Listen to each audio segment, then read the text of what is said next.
Guys, this is ओफर ओटाकू, more than your regular anime review. So दोस्तों, आज हम बात करने जा रहे हैं एक ऐसे एनिमे के बारे में which is something unique, something different and frankly जिसके बारे में एनिमे कम्युनिटी में ज़्यादा बात होनी चाहिए। जी हाँ दोस्तों, मैं बात कर रहा हूँ एनिमे री लाइफ के बारे में। सो दोस्तों, as you can guess from the name, ये लाइफ के ऊपर एक रिटेक है। I am guessing all of us who are watching at least have some kind of regrets in their life, right? So हर किसी को कभी ना कभी किसी न किसी चीज़ के लिए रिग्रेट फील हुआ होगा, जो कि हम वक्त के पीछे जाके ठीक करना चाहते हैं। ये कुछ भी हो सकता है, जैसे कि कोई एम्बैरेसिंग सी सिचुएशन हो या फिर अपने क्लोज वन के साथ कुछ फाइट हो जो कि उस टाइम आप ठीक नहीं कर पाते।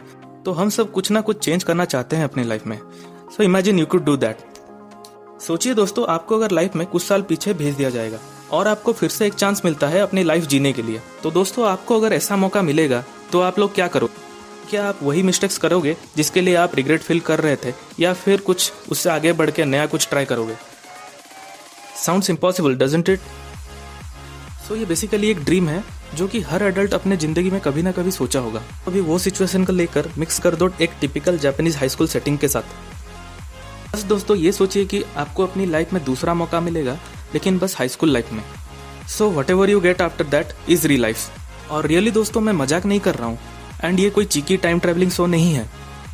It's surprisingly realistic in its approach. यहाँ पे कोई over the top sci fi innovation नहीं होता, और हम ये भी कह सकते हैं कि री लाइफ एक स्लाइस ऑफ लाइफ एनिमे है। लेकिन ये बहुत ही सिंपल सा डिस्क्रिप्शन हो जाता है मेरे हिसाब से। सो इन माई ओपिनियन, री life is the perfect blend of comedy, romance, mystery and slice of life anime.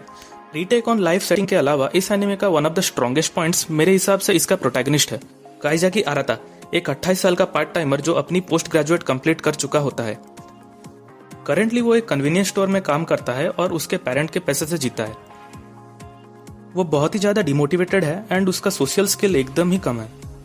दोस्तों, उसकी ऐसी हालत के पीछे काइजाकी हमेशा सोसाइटी को ब्लेम करता था।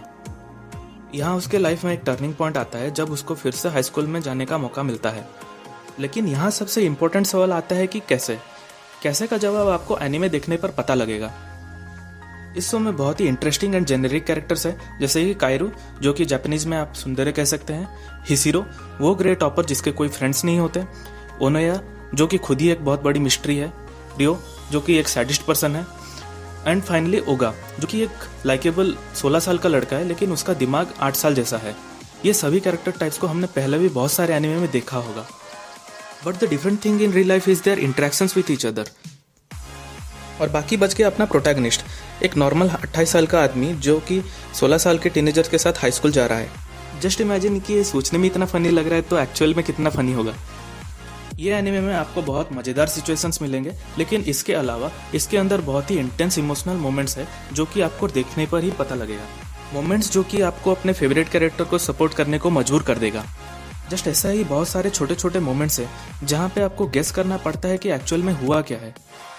जब आप दो सिचुएशंस के बीच सोच के थोड़ा आंसर पता लगा लेंगे तो आपको पता चलेगा कि in that sense real life is actually pretty deep. यहाँ कुछ ट्विस्ट एंड टर्न्स है स्टोरी लाइन में जो कि आप बिल्कुल भी एंटिसिपेट नहीं किए होंगे जब आप स्टार्ट कर रहे होंगे। और मेरे हिसाब से दोस्तों, ये शायद सबसे स्ट्रॉन्गेस्ट पॉइंट है इस एनिमे का। But as always there are two sides to the coin. और जैसे कि मैं बहुत सारे पॉजिटिव पॉइंट्स डिस्कस किया हूँ आपके साथ, ऐसा ही कुछ नेगेटिव पॉइंट्स भी बता दूँ।